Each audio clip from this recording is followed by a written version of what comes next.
government of late, actually for quite a while now, has greatly failed in doing so. We need to seal these borders. Our national security since 9/11 demands that we seal our borders. I like to see our people coming out from Iraq and Afghanistan who are mustering out of the military, join the Border Patrol and militarize the Border Patrol. Start using drones and really seal it down. I'd like to see the illegals that are here be given the opportunity to go back to Mexico voluntarily and be given a first chance to come back into the country. Those who remain get penalized heavily. I'd like to see, I don't want to see you anymore.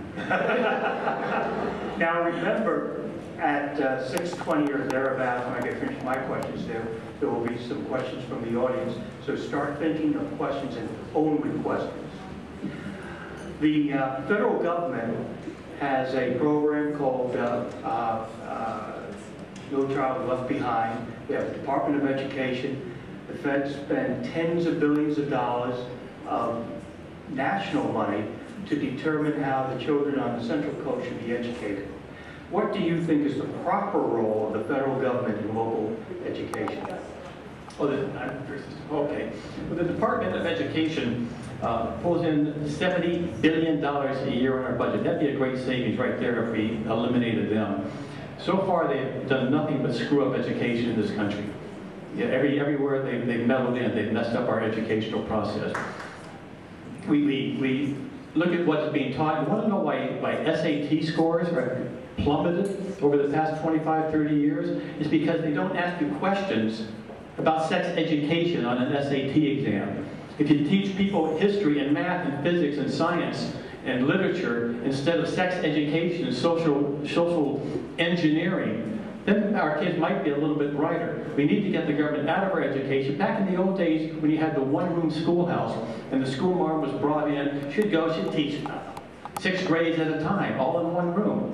Everybody came out, and they came out smart enough to build the country to what it is today. It worked. Get the government out of education. Let us educate the kids to what they need to know, what they need to learn in school. Let them learn it, and let them go on to college and build a productive life. Stop doing the social engineering.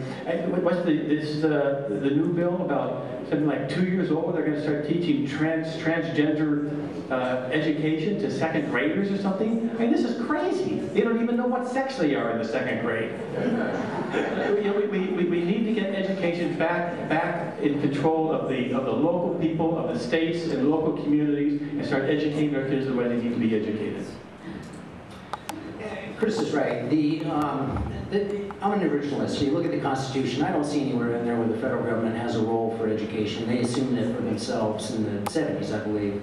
But you can look at, as long as they've been involved, things have gotten worse. Our education system has declined dramatically due to the Department of Education forcing down all these edicts on things and the rise of the teachers union together.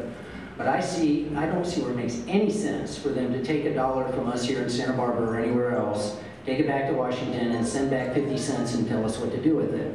We're perfectly capable of running our own schools here and every other community in this country. The post office this year is going to run an $8.9 billion deficit. Last year it ran just an $8 billion deficit. Yes. No, it's not. 8 billion to 8.9 billion. That's not a good thing. What do you see as how to handle this, since under the law the federal government can no longer subsidize the post office? Yeah, the post office is just another great excuse why you don't want the government doing things for you, which is a mystery to me why people want the government to run their health care. I mean, they can't run Amtrak, they can't run the post office, they can't run anything other than the military.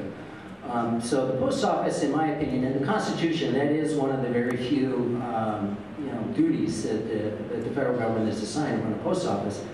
Or to provide a post office, but it doesn't say they have to run the post office. Things have changed a lot. Bulk mail is the only reason that the post office is even still around now, and that is, from campaigns I can tell you it costs half as much to mail something bulk than it does regular. And the only reason they do that is so they don't have to fire people, so they can keep the volume of mail going through there and keep the unions employed. I think it's time, frankly, to outsource this to the private sector.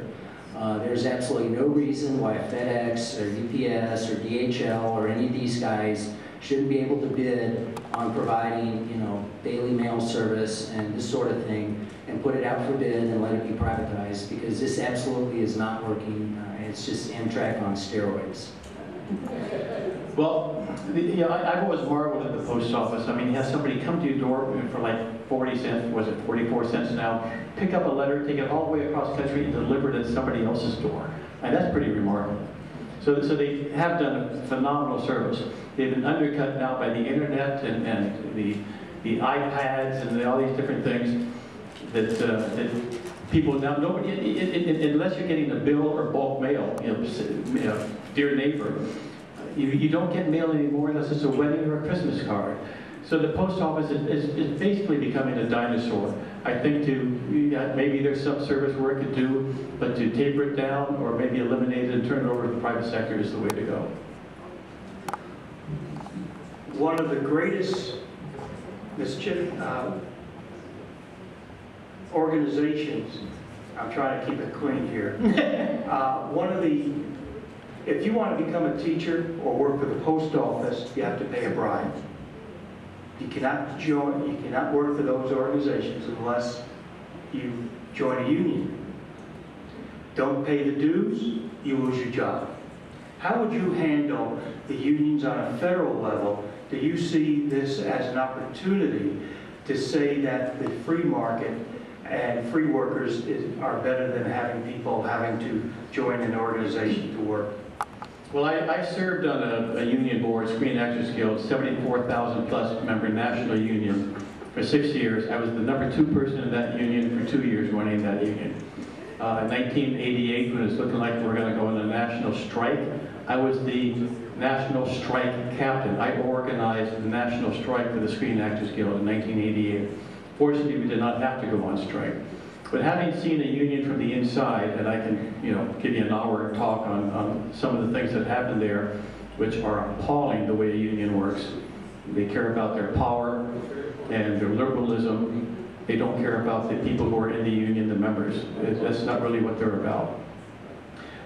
There was a bill, the Beck law, that was passed, or Beck won his case. It was a suit against the Transportation Workers of America. He didn't like them using his dues to spend it on candidates which he did not support. So he took it all the way to the Supreme Court. He won his case, and it's been the Beck decision, and it created financial core membership, where a union member by declaration can say, I am now financial core. He only pays those dues that pay for the negotiation and enforcement of his union contract, so he gets a dues reduction. He can work union or non-union. He doesn't get a union pin and can't go to the picnic. But he can still work union and get his pension. I think one of the things that need to be done, some states have it, and they're trying, in Texas for one, I believe Nevada. One of the things we need to do in this country, and I would certainly push it through my first year in Congress, is we need to pass a right-to-work national law and not just have the Taft-Hartley law where you can do one job and then you're a must join to a union. We need a right-to-work law nationally. Then if unions are going to help the workers, they better step up and help them, or they're going to lose their membership. Well, it's interesting, federal workers aren't unionized. So most of the problem we have in this country, the private sector unions at the end of the day have to, you know, have a company survive and be healthy, and so, you know, they're kept in check that way. The federal unions are not, but the SEIUs and the state and local worker unions, it's just such an inherently corrupt process where they pay to get all these Democrats elected, and they come back and negotiate with them for benefits and pay and things like that. We can see what it's done here in California. It's an absolute disaster. Fortunately, the car check legislation failed. That is a very good thing. It couldn't even pass the Democrat Congress back when they had the whole thing. But as far as having a national right to work, I'm not sure that the federal government is constitutionally authorized to do that. My good friend Tom McClintock tells me that before he votes on a bill in Congress, he asks himself one question: how does this affect the 10th Amendment? So the question is, Mr. Watson, how do you see the 10th Amendment vis-a-vis your role in Congress? Well, the 10th Amendment, in my opinion, is one of the most important amendments. And basically what it says is all rights that are where responsibilities that aren't given to the federal government remain the province of the people or the states. And it's very clear, and they put that in intentionally to limit the federal government. They were very fearful of an overly powerful federal government, and for good reason. I mean, we can see it's encroaching on our lives every day now. It's just absolutely nuts what's going on. So my role, if I go to Congress, I'm an originalist. I think that we need to start divesting power from the federal government back to the states. I think that we need to look at every single department and review them for constitutionality. You know, why are we doing this? You know, why do we have a Department of Education that, you know, takes in $70 billion a year and spits it back out and has, you know, 20,000 employees or whatever, and a Department of Commerce is doing, you know, this. The Department of Energy, believe it or not, they have 100,000 contract employees, and somewhere in the neighborhood of 16,000 full-time employees. What do? They don't even create any energy. You know, these sort of things really need to be devolved back to the states to the greatest extent possible, and the federal government needs to focus on things that they're supposed to be doing. The military, the court system, these sort of things is what we need to do, and we need to stop wasting our money in the process. The 10th Amendment says the powers not delegated to the United States by the Constitution are reserved for the states or to the people. Very clear, very clear. Every bill, McClintock's got it right. Every bill that comes up in Congress needs to be held up to one simple question. Does this violate the Constitution's 10th Amendment? At the same time, we need to start looking at bills that are already in place, start combing through those and say, excuse me, this is overstepping your bounds as the power of the United States. We need to either cancel this, repeal this, or we need to turn the power to back to the states. Well, we are at that time where I get to stop asking my questions, and the audience gets to ask theirs. Please make your question a question, no statements, no long explanations. I've been there, done that. I know I've been wrong. So I will alternate between the candidates. They'll still get 2 minutes and a half minute to respond. Sir. There's a microphone right there.